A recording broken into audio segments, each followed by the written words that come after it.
চলতে পথে প্রায় আমাদেরকে বিভিন্ন ধরনের সাইন এবং সিম্বল ব্যবহার করতে হয়। আর ইংরেজির এই সাইন এবং সিম্বলগুলো ব্যবহার করার ক্ষেত্রে আমরা প্রায় ছোট ছোট মিস্টেক করে থাকি। আজকে সেই মিস্টেক থেকে পরিত্রাণ পাওয়ার জন্য আপনাদের জন্য এই ভিডিওটি। চলুন দেখে নেওয়া যাক আমরা কোন কোন সাইন আলোচনা করব। একটা জিনিস খেয়াল করে দেখবেন, এখানে রয়েছে অ্যাট, তার মানে এটার নাম হচ্ছে অ্যাট। আপনারা একটা জিনিস খেয়াল করে দেখবেন, আমরা এই অ্যাট যখন ব্যবহার করি তখন আমরা প্রায় সময় বলে থাকি অ্যাট দ্য রেট। আসলে এটি কিন্তু অ্যাট দ্য রেট নয়, এটি হচ্ছে অ্যাট। এটি যখন কোনো রেটের সামনে বসে, অর্থাৎ কোনো দামের সামনে বসে, কোনো পণ্যের দামের সামনে বসে, তখন সেটি হয় অ্যাট দ্য রেট।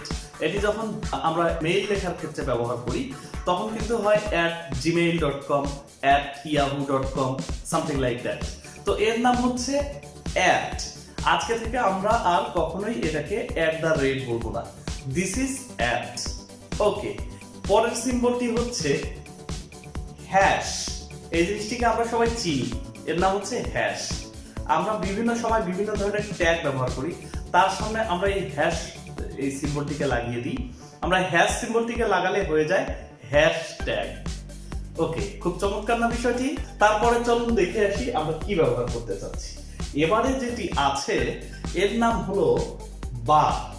আবার কখনো কখনো এটাকে পাইপ বলেও ডাকা হয়। সো মাথায় রাখবেন, এইরকম যে চিহ্নটি রয়েছে এটি হচ্ছে বার।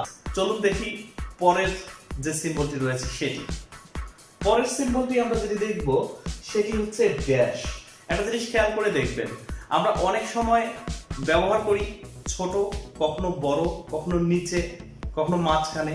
যাই হোক, এই যে লম্বা বড় যেটি, অর্থাৎ লম্বা যেটি একটু সবার থেকে বড়, একটা জিনিস খেয়াল করে দেখুন, এটার নাম হচ্ছে ড্যাশ।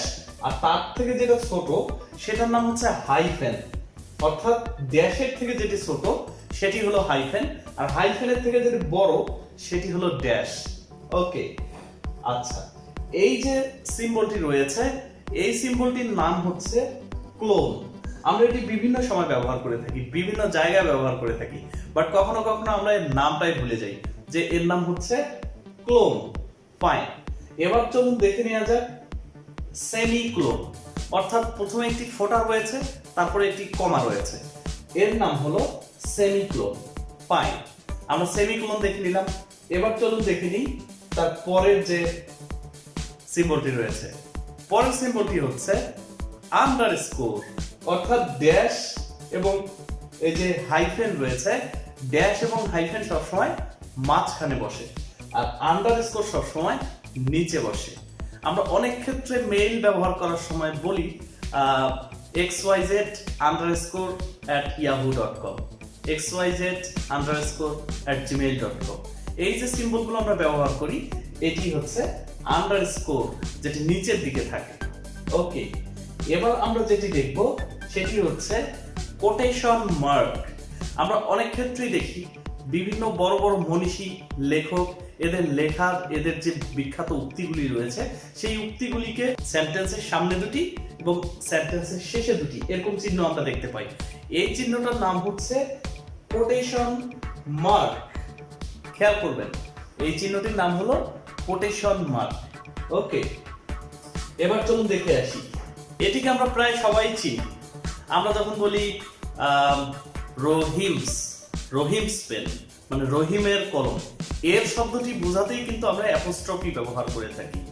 স্কুলস নেম, তার মানে স্কুলের নাম, এগুলোর ক্ষেত্রে কিন্তু আমরা অ্যাপোস্ট্রফি এস ব্যবহার করে থাকি। ফাইন, এবারে আমরা যেটি দেখব এর নাম আমরা সবাই চিনি, 10minutesschool.com। এটির নাম হলো ডট, অর্থাৎ ডট। এই ডটের আরো অনেকগুলো নেম রয়েছে, সেই নেমগুলো আমাদের জানা জরুরি। চলুন দেখে আসি ডটের আর কি কি নেম রয়েছে। ডটের নেম দেখুন, এখানে রয়েছে পেরিয়ডস, আবার রয়েছে ডেসিমাল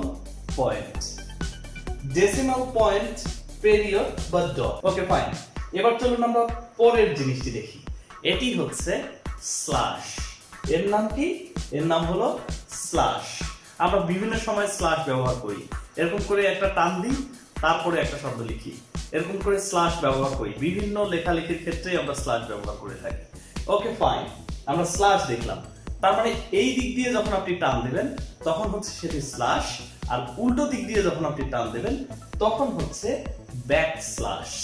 তার মানে মাথা রাখতে হবে, এই দিক দিয়ে যখন টান দেবেন তখন এর নাম হলো স্ল্যাশ, আর উল্টো দিক দিয়ে যখন টান দেবেন তখন এর নাম হলো ব্যাক স্ল্যাশ। ওকে, তাহলে চলুন আরেকবার রিভিউ করে আসি আমরা আজকে কোন কোন সাইন এবং সিম্বলস গুলো নিয়ে আলোচনা করলাম।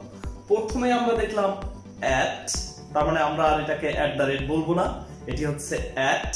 তারপরে হচ্ছে হ্যাশ, তারপরে হচ্ছে বার বা পাইপ, তারপরে হচ্ছে ড্যাশ, তারপরে হচ্ছে হাইফেন, তারপরে হলো ক্লোন, তারপরে হলো সেমিকোলন, তারপরে হচ্ছে আন্ডারস্কোর, তারপরে হলো কোটেশন মার্ক, তারপরে আছে অ্যাপোস্ট্রফি, তারপরে আছে ডট, তারপরে রয়েছে স্ল্যাশ এবং ফাইনালি রয়েছে ব্যাক স্ল্যাশ। শিখতে থাকুন মনোযোগ দিয়ে এবং মাথায় রাখবেন, practice makes a man perfect. আপনাদের জন্য কষ্ট করে এই ভিডিওগুলো বানানো হয়, সো আপনি যদি এই ভিডিওগুলো থেকে উপকৃত হন তাহলে অবশ্যই নিচের সাবস্ক্রাইব বাটন থেকে একটা থাম্ব বসিয়ে দিয়ে সাবস্ক্রাইব করবেন। আর যদি মনে হয় এই ভিডিওটি অন্য কারো লার্নিং এর ক্ষেত্রে হেল্প করবে, অবশ্যই ভিডিওটি শেয়ার করবেন, লাইক দিবেন এবং আপনাদের গুরুত্বপূর্ণ মতামত আমাদেরকে কমেন্ট সেকশনে জানাবেন। আমরা আপনাদের কমেন্টগুলোকে নিয়ে নিজেদেরকে ডেভেলপ করতে চাই এবং আপনাদের জন্য নিত্য নতুন চমৎকার চমৎকার লার্নিং ম্যাটেরিয়াল তৈরি করতে চাই। Thank you so much for watching. ভালো থাকবেন, সুস্থ থাকবেন।